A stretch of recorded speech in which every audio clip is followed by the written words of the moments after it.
ನಮಸ್ಕಾರ. First tube ನ ಮತ್ತೊಂದು ವಿಡಿಯೋಗೆ ಸ್ವಾಗತ. ಇಂದು ಜಗತ್ತು ಹಿಂದೆಂದೂ ಕಂಡು ಕೇಳರಿಯದಂತಹ ದೊಡ್ಡ ಸಂಘರ್ಷವೊಂದಕ್ಕೆ ಸಾಕ್ಷಿಯಾಗಿದೆ. ಮಧ್ಯಪ್ರಾಚ್ಯದಲ್ಲಿ ಆರಂಭವಾಗಿರುವ ಬೆಂಕಿ ಈಗ ಯುರೋಪ್ಗೂ ವ್ಯಾಪಿಸುವ ಅಪಾಯ ಎದುರಾಗಿದೆ. ಅಮೆರಿಕ ಮತ್ತು ಇಸ್ರೇಲ್ ಜಂಟಿಯಾಗಿ ಇರಾನ್ ಮೇಲೆ ಮಾಡಿರುವ ಮಹಾದಾಳಿ, ಇರಾನ್ನ ಸುಪ್ರೀಂ ಲೀಡರ್ ಅಲಿ ಖಮೇನಿ ಅವರ ಹತ್ಯೆ, ಇದಕ್ಕೆ ಪ್ರತಿಯಾಗಿ ಇರಾನ್ ನಡೆಸಿರುವಂತಹ ಭೀಕರ ಪ್ರತಿದಾಳಿಗಳು ಮೂರನೇ ಮಹಾಯುದ್ಧದ ಮುನ್ಸೂಚನೆಯನ್ನು ನೀಡುತ್ತಾ ಇವೆ. ಇದೇ ವೇಳೆ ನ್ಯಾಟೋ ಪಡೆಗಳ ಎಂಟ್ರಿಯಾಗಿದ್ದು ಈ ಯುದ್ಧ ಮತ್ತಷ್ಟು ರೋಚಕತೆಯನ್ನು ಪಡೆದುಕೊಂಡಿದೆ. ಅಲ್ಲದೆ ಈ ಯುದ್ಧದಲ್ಲಿ 600 ಸೇನಾ ನೆಲೆಗಳು, 2500 ಬಾಂಬ್ಗಳು, ರಣರಂಗಕ್ಕೆ ನ್ಯಾಟೋ ಎಂಟ್ರಿಯಾಗಿದ್ದು ಸೈಲೆಂಟ್ ಆಗಿ ಇರಾನ್ ಪರಮಾಣು ಅಸ್ತ್ರವನ್ನ ಪ್ರಯೋಗ ಮಾಡೋದಕ್ಕೆ ಮುಂದಾಗಿದ್ಯಾ? ಯುದ್ಧ ಸಮಯದಲ್ಲಿ ಭೂಮಿ ನಡಗಿದ್ದಾದ್ರೂ ಯಾಕೆ? ಈ ಎಲ್ಲ ಮಾಹಿತಿಯನ್ನು ಇವತ್ತಿನ ಈ ವಿಡಿಯೋದಲ್ಲಿ ನೋಡೋಣ. ಆದ್ರೆ ಅದಕ್ಕೂ ಮುನ್ನ ನಿಮ್ಗೆ ಏನನ್ಸುತ್ತೆ? ಅಮೆರಿಕ ಇಸ್ರೇಲ್ ಮೇಲೆ ಇರಾನ್ ಪರಮಾಣು ದಾಳಿಯನ್ನ ಮಾಡ್ಬೇಕಾ? ಹೌದು ಅಂತಾದ್ರೆ ಎಸ್ ಅಂತ ಕಮೆಂಟ್ ಮಾಡಿ ಹಾಗೂ ವಿಡಿಯೋಗೆ ಲೈಕ್ ಕೊಡಿ. ಶನಿವಾರ ಮುಂಜಾನೆ ಇರಾನ್ನ ಇತಿಹಾಸದಲ್ಲೇ ಅತ್ಯಂತ ಕರಾಳ ದಿನವಾಗಿತ್ತು. ಅಮೆರಿಕ ಮತ್ತು ಇಸ್ರೇಲ್ ಜಂಟಿಯಾಗಿ ಆಪರೇಷನ್ ಎಪಿಕ್ ಫ್ಯೂರಿ ಎಂಬಂತಹ ಮತ್ತು ಆಪರೇಷನ್ ರೋರಿಂಗ್ ಲಯನ್ ಎಂಬಂತಹ ಹೆಸರಲ್ಲಿ ಇರಾನ್ ಮೇಲೆ ಮುಗಿಬಿದ್ದಿವೆ. ಕೇವಲ ಕೆಲವು ದಿನಗಳಲ್ಲಿ ಇರಾನ್ನ 600ಕ್ಕೂ ಹೆಚ್ಚು ಆಯಕಟ್ಟಿನ ಸ್ಥಳಗಳ ಮೇಲೆ ಬರೋಬ್ಬರಿ 2500ಕ್ಕೂ ಅಧಿಕ ಬಾಂಬ್ಗಳನ್ನು ಸುರಿಯಲಾಯಿತು. ಈ ದಾಳಿಯಲ್ಲಿ ಇರಾನ್ನ ಕ್ಷಿಪಣಿ ಉಡಾವಣಾ ಕೇಂದ್ರಗಳು, ವಾಯು ರಕ್ಷಣಾ ವ್ಯವಸ್ಥೆಗಳು, ಸೇನಾ ನೆಲೆಗಳು ಅಕ್ಷರಶಃ ಧ್ವಂಸ ಮಾಡಲಾಯಿತು. ಈ ಭೀಕರ ದಾಳಿಗೆ ಇರಾನ್ನ ಸುಪ್ರೀಂ ಲೀಡರ್ ಅಲಿ ಖಮೇನಿ ಸೇರಿದಂತೆ 40ಕ್ಕೂ ಹೆಚ್ಚು ಉನ್ನತ ಸೇನಾ ಅಧಿಕಾರಿಗಳು ಬಲಿಯಾಗಿದ್ದಾರೆ. ಇಷ್ಟೆಲ್ಲ ಆದ್ರೂ ಕೂಡ ಇರಾನ್ ಶರಣಾಗಲು ಸಿದ್ಧವಾಗಿಲ್ಲ. ತನ್ನ ಅಸ್ತಿತ್ವಕ್ಕಾಗಿ ಕೊನೆಯವರೆಗೂ ಹೋರಾಡೋದಾಗಿ ಘೋಷಣೆಯನ್ನು ಮಾಡಿರುವಂತಹ ಇರಾನ್ ಪ್ರತಿ ದಾಳಿಯ ಮೂಲಕ ಇಡೀ ಜಗತ್ತಿಗೆ ತನ್ನ ತಾಕತ್ತು ತೋರಿಸಲು ಮುಂದಾಗಿದೆ. ಇಸ್ರೇಲ್ನ ಈ ದಾಳಿ ಕೇವಲ ಒಂದು ದಿನದ ಪ್ಲಾನ್ ಆಗಿರಲಿಲ್ಲ. ಬದಲಾಗಿ ಇದರ ಹಿಂದೆ ವರ್ಷಾನುಗಟ್ಟಲೆ ರಹಸ್ಯ ಅಡಗಿತ್ತು. ಇರಾನ್ನ ಸುಪ್ರೀಂ ಲೀಡರ್ ಅಲಿ ಖಮೇನಿ ಅವರನ್ನ ಹತ್ಯೆ ಮಾಡಲು ಇರಾನ್ನ ಗೂಢಚಾರಿ ಸಂಸ್ಥೆಯಾಗಿರುವಂತಹ ಮೊಸಾದ್ ಮತ್ತು ಅಮೆರಿಕದ ಸಿಐಎ ಬರೋಬ್ಬರಿ 1 ವರ್ಷದಿಂದಲೇ ಬಲಿಯನ್ನ ಹೆಣೆದಿದ್ವು. ಈ ಕಾರ್ಯಾಚರಣೆಯ ಬಗ್ಗೆ ಕೇಳಿದರೆ ಹಾಲಿವುಡ್ ಸಿನಿಮಾಗಳು ಕೂಡ ನಾಚಬೇಕು. ಫೈನಾನ್ಷಿಯಲ್ ಟೈಮ್ಸ್ ವರದಿ ಪ್ರಕಾರ ಇಸ್ರೇಲ್ ಇರಾನ್ ರಾಜಧಾನಿ ಟೆಹರಾನ್ನ ಟ್ರಾಫಿಕ್ ಕ್ಯಾಮೆರಾಗಳನ್ನ ಮತ್ತು ಮೊಬೈಲ್ ನೆಟ್ವರ್ಕ್ ಗಳನ್ನ ಸಂಪೂರ್ಣವಾಗಿ ಹ್ಯಾಕ್ ಮಾಡಿತ್ತು. ಖಮೇನಿ ಎಲ್ಲಿಗೆ ಹೋಗ್ತಾರೆ, ಯಾರನ್ನ ಭೇಟಿ ಆಗ್ತಾ ಇದ್ದಾರೆ, ಅವರ ಬೆಂಗಾವಲು ಪಡೆಯ ವಾಹನಗಳು ಎಲ್ಲಿ ಪಾರ್ಕಿಂಗ್ ಆಗಿವೆ ಎಂಬಂತಹ ಇಂಚಿಂಚು ಮಾಹಿತಿಯನ್ನ ಇಸ್ರೇಲ್ ತನ್ನ ಸರ್ವರ್ ಗಳಿಗೆ ರವಾನಿಸಿಕೊಂಡಿತ್ತು. ಆರ್ಟಿಫಿಷಿಯಲ್ ಇಂಟೆಲಿಜೆನ್ಸ್ ಮತ್ತು ಆಲ್ಗೊರಿಥಮ್ ಗಳನ್ನ ಬಳಸಿ ಖಮೇನಿ ಅವರ ದಿನಚರಿ ಪ್ಯಾಟರ್ನ್ ಆಫ್ ಲೈಫ್ ಅನ್ನ ಸಿದ್ಧಪಡಿಸಿಕೊಳ್ಳಲಾಗಿತ್ತು. ದಾಳಿಯ ದಿನದಂದು ಟೆಹರಾನ್ನ ಫಸ್ಟರ್ ಸ್ಟ್ರೀಟ್ ನಲ್ಲಿರುವಂತಹ ಕಾಂಪೌಂಡ್ ನಲ್ಲಿ ಖಮೇನಿ ಸಭೆ ನಡೆಸುವ ಪಕ್ಕಾ ಮಾಹಿತಿ ಸಿಕ್ಕ ತಕ್ಷಣ ಇಸ್ರೇಲ್ ಮತ್ತು ಅಮೆರಿಕ ಅಲ್ಲಿನ ಮೊಬೈಲ್ ನೆಟ್ವರ್ಕ್ ಜಾಮ್ ಮಾಡಿದ್ವು. ಯಾರಿಗೂ ಎಚ್ಚರಿಕೆ ನೀಡಲು ಸಾಧ್ಯವಾಗದಂತೆ ಮಾಡಿ ಹಗಲಿನ ಹೊತ್ತಲ್ಲೇ ಕೇವಲ 60 ಸೆಕೆಂಡುಗಳಲ್ಲಿ 3 ನಿಖರವಾದ ಕ್ಷಿಪಣಿಗಳನ್ನ ಅಲ್ಲಿಗೆ ಹಾರಿಸಿ ಖಮೇನಿ ಅವರನ್ನ ಹತ್ಯೆ ಮಾಡಲಾಯಿತು. ಖಮೇನಿ ಹತ್ಯೆಯಿಂದ ರೊಚ್ಚಿಗೆದ್ದ ಇರಾನ್ ಸುಮ್ಮನೆ ಕೂರೋದಿಲ್ಲ. ತನ್ನ ಪ್ರತಿದಾಳಿಯನ್ನ ಕೇವಲ ಇಸ್ರೇಲ್ಗೆ ಸೀಮಿತಗೊಳಿಸದೆ ಅಮೆರಿಕಾಗೆ ಬೆಂಬಲ ನೀಡುತ್ತಾ ಇದ್ದ ಯುರೋಪ್ ದೇಶಗಳ ಮೇಲೂ ಕೂಡ ತಿರುಗಿಸಿದೆ. ಇದರ ಮೊದಲ ಟಾರ್ಗೆಟ್ ಆಗಿದ್ದು ಸೈಪ್ರಸ್ ನಲ್ಲಿರುವಂತಹ ಬ್ರಿಟನ್ನ ಸೇನಾ ನೆಲೆ. ಆಕೃತಿರೆ ಮಧ್ಯರಾತ್ರಿ ಇರಾನ್ನ ಶಹೇದ್ ಮಾದರಿ ಡ್ರೋನ್ಗಳು ಈ ಬ್ರಿಟನ್ನ ಬೇಸ್ ಮೇಲೆ ಅಪ್ಪಳಿಸುತ್ತವೆ. ಬ್ರಿಟನ್ ರಕ್ಷಣಾ ಇಲಾಖೆ ತಕ್ಷಣವೇ ಅಲ್ಲಿನ ಯೋಧರ ಕುಟುಂಬಗಳನ್ನ ಸುರಕ್ಷಿತ ಸ್ಥಳಗಳಿಗೆ ಸ್ಥಳಾಂತರಿಸುತ್ತೆ.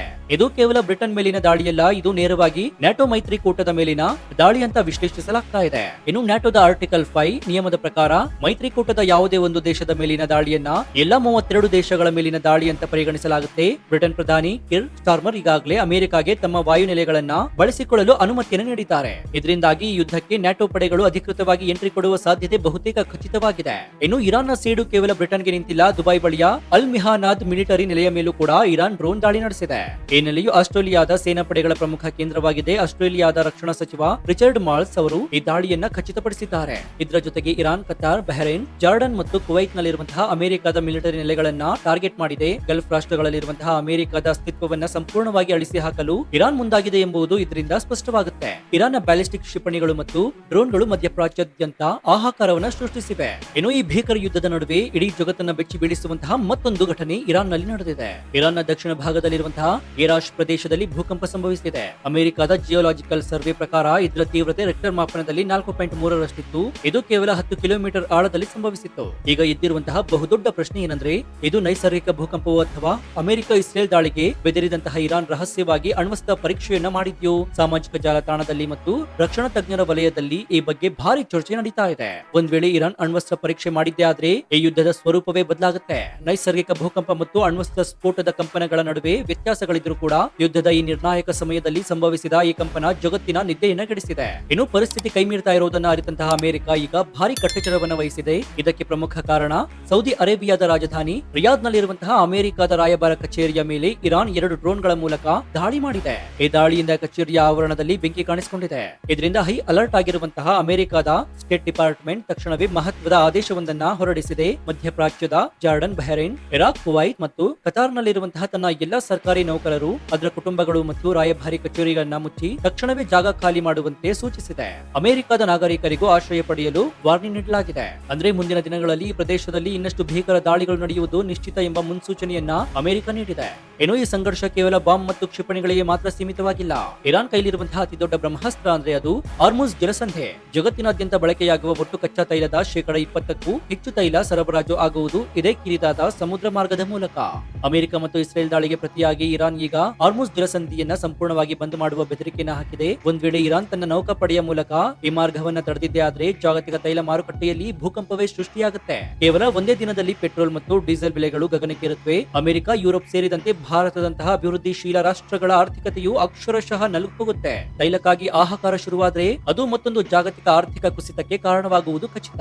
ಇನ್ನು ಅಮೆರಿಕ ಮತ್ತು ಇಸ್ರೇಲ್ ಒಂದು ಕಡೆಯಾದ್ರೆ ಇರಾನ್ನ ಹಿಂದೆ ದೊಡ್ಡ ಶಕ್ತಿಗಳ ಬೆಂಬಲವಿಲ್ಲದೆ ಇಷ್ಟೆಲ್ಲ ಧೈರ್ಯ ಮಾಡಲು ಸಾಧ್ಯವಿಲ್ಲ. ಪರದೆಯ ಹಿಂದೆ ರಷ್ಯಾ ಮತ್ತು ಚೀನಾ ತಮ್ಮದೇ ಆದ ದಾಳವನ್ನು ಉರುಳಿಸ್ತಾ ಇದ್ದಾವೆ.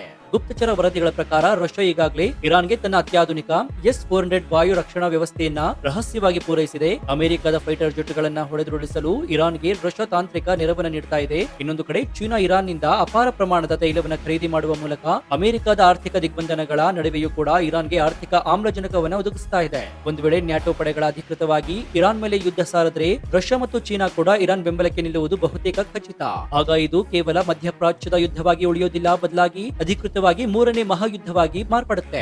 ಇನ್ನು ರಾಜಕೀಯ ಮತ್ತು ಸೇನಾ ಮೇಲಾಟಗಳ ನಡುವೆ ನಿಜವಾಗಿಯೂ ನರಳುತ್ತಾ ಇರೋದು ಎರಡು ಕಡೆಯ ಅಮಾಯಕ ಜನಸಾಮಾನ್ಯರು. ಅಮೆರಿಕ ಮತ್ತು ಇಸ್ರೇಲ್ನ ಸತತ 2500ಕ್ಕೂ ಅಧಿಕ ಬಾಂಬ್ ದಾಳಿಗಳಿಂದಾಗಿ ಇರಾನ್ನ ಪ್ರಮುಖ ನಗರಗಳು ಅಕ್ಷರಶಃ ಕತ್ತಲಲ್ಲಿ ಮುಳುಗಿವೆ. ವಿದ್ಯುತ್ ಸ್ಥಾವರಗಳು ಮತ್ತು ನೀರಿನ ಪೂರೈಕೆ ವ್ಯವಸ್ಥೆಗಳು ಧ್ವಂಸಗೊಂಡಿವೆ. ಟೆಹರಾನ್, ಇಸ್ಫಹಾನ್ ನಂತಹ ಮಹಾನಗರಗಳಲ್ಲಿ ಜನರು ಜೀವ ಭಯದಿಂದ ಭೂಗತ ಬಂಕರ್ಗಳಲ್ಲಿ ದಿನವನ್ನು ದೂಡ್ತಾ ಇದ್ದಾರೆ. ಊಟ, ನೀರು ಮತ್ತು ಔಷಧಿಗಳ ಕೊರತೆ ವಿಪರೀತವಾಗಿದೆ. ಆಕಾಶದಲ್ಲಿ ಸೈರನ್ ಮೊಳಗಿದ ತಕ್ಷಣ ಜನರು ಪ್ರಾಣವನ್ನ ಕೈಲಿ ಹಿಡಿದುಕೊಂಡು ಓಡುವಂತಹ ದಯಾನೀಯ ಸ್ಥಿತಿ ನಿರ್ಮಾಣವಾಗಿದೆ. ಈ ಯುದ್ಧವು ದೇಶಗಳ ಅಹಂಕಾರವನ್ನ ತಣಿಸಬಹುದೇ ಹೊರತು ಜನರ ಹೊಟ್ಟೆಯನ್ನಲ್ಲ ಎಂಬುದಕ್ಕೆ ಇಂದಿನ ಇರಾನ್ ಪರಿಸ್ಥಿತಿಯ ಜ್ವಲಂತ ಉದಾಹರಣೆಯಾಗಿದೆ. ಇಷ್ಟೆಲ್ಲ ಅನಾಹುತಗಳು ಕಣ್ಮುಂದೆ ನಡೀತಾ ಇದ್ರೂ ಕೂಡ ಶಾಂತಿ ಕಾಪಾಡಬೇಕಾಗಿರುವಂತಹ ವಿಶ್ವಸಂಸ್ಥೆ ಕೇವಲ ಮೂಕ ಪ್ರೇಕ್ಷಕವಾಗಿದೆ. ತುರ್ತು ಭದ್ರತಾ ಮಂಡಳಿಯ ಸಭೆಗಳು ಕೇವಲ ಭಾಷಣಗಳಿಗೆ ಮಾತ್ರ ಸೀಮಿತವಾಗಿವೆ. ಅಮೆರಿಕ, ರಷ್ಯಾ ಮತ್ತು ಚೀನಾದಂತಹ ಬಲಿಷ್ಠ ರಾಷ್ಟ್ರಗಳು ತಮ್ಮ ವಿಟೋ ಪವರ್ ಅನ್ನ ಬಳಸಿ ಯಾವುದೇ ಕಠಿಣ ನಿರ್ಣಯಗಳು ಜಾರಿಯಾಗದಂತೆ ತಡಿತಾ ಇವೆ. ಜಾಗತಿಕ ನಾಯಕರ ಸ್ವಾರ್ಥ ಮತ್ತು ದ್ವೇಷದ ರಾಜಕಾರಣದ ಮುಂದೆ ವಿಶ್ವಸಂಸ್ಥೆ ಸಂಪೂರ್ಣವಾಗಿ ಹಲ್ಲಿಲ್ಲದ ಹಾವಾಗಿದೆ. ಶಾಂತಿಯ ಮಾತುಕತೆಗಳು ಕೇವಲ ಕಾಗದದ ಮೇಲಷ್ಟೇ ಉಳಿದಿದೆ. ಇರಾನ್, ಅಮೆರಿಕ ಮತ್ತು ಇಸ್ರೇಲ್ ನಡುವಿನ ಈ ಸಂಘರ್ಷ ಈಗ ಕೇವಲ 3 ದೇಶಗಳಿಗೆ ಸೀಮಿತವಾಗಿಲ್ಲ. ನ್ಯಾಟೋ ಪಡೆಗಳ ಪ್ರವೇಶ ಭೀತಿ, ಆಸ್ಟ್ರೇಲಿಯಾ, ಫ್ರಾನ್ಸ್ ಮತ್ತು ಬ್ರಿಟನ್ ನೆಲೆಗಳ ಮೇಲಿನ ದಾಳಿ, ಅಣ್ವಸ್ತ್ರ ಬಳಕೆಯ ಅನುಮಾನಗಳು ಕೂಡ ಇದೆ. ಇದೆಲ್ಲವೂ ಕೂಡ ಈ ಯುದ್ಧವು ಮಧ್ಯಪ್ರಾಚ್ಯದಿಂದ ಯುರೋಪ್ಗೂ ವಿಸ್ತರಣೆಯಾಗುವ ಬಹುದೊಡ್ಡ ಅಪಾಯವನ್ನು ಸೂಚಿಸ್ತಾ ಇದೆ. ಹಾಗಾದ್ರೆ ಇರಾನ್ನ ಮುಂದಿನ ನಡೆ ಏನು? ನ್ಯಾಟೋ ಅಧಿಕೃತವಾಗಿ ಯುದ್ಧಕ್ಕೆ ಇಳಿತಾ ಇದೆಯಾ? ಕಾದ್ ನೋಡ್ಬೇಕಾಗಿದೆ. ಸೊ ಈ ಬಗ್ಗೆ ನಿಮ್ಮ ಅಭಿಪ್ರಾಯ ಏನು ಅಂತ ಕಮೆಂಟ್ ಮಾಡಿ ಹಾಗೂ ವಿಡಿಯೋಗೆ ಲೈಕ್ ಕೊಡಿ. ಜೊತೆಗೆ ನೀವು ನಮ್ಮ ಚಾನೆಲ್ ಅನ್ನು ಸಬ್ಸ್ಕ್ರೈಬ್ ಮಾಡ್ಕೊಂಡಿಲ್ಲ ಅಂದ್ರೆ ಈ ಕೂಡಲೇ ಸಬ್ಸ್ಕ್ರೈಬ್ ಮಾಡ್ಕೊಂಡು ಪಕ್ಕದಲ್ಲಿರುವಂತಹ ಬೆಲ್ ಐಕಾನ್ ಅನ್ನು ಪ್ರೆಸ್ ಮಾಡಿ. ಇದರಿಂದ ನಾವು ಹಾಕುವ ಹೊಸ ವಿಡಿಯೋಗಳ ನೋಟಿಫಿಕೇಶನ್ ಮತ್ತು ನಿಮಗೆ ಸಿಗುತ್ತೆ. ಇನ್ನು ನಮ್ಮ ಚಾನೆಲ್ ನಲ್ಲಿ ಇಂತಹ ಅನೇಕ ಕುತೂಹಲಕಾರಿ ವಿಡಿಯೋಗಳು ಇವೆ, ಅವುಗಳನ್ನು ನೋಡಿ ಪ್ರೋತ್ಸಾಹಿಸಿ. ಇದಾಗಿತ್ತು ಈ ಕ್ಷಣದ ವಿಶೇಷ. ನೋಡ್ತಾ ಇರಿ ಫಸ್ಟ್ ಟ್ಯೂಬ್ ಕನ್ನಡ. ಧನ್ಯವಾದ.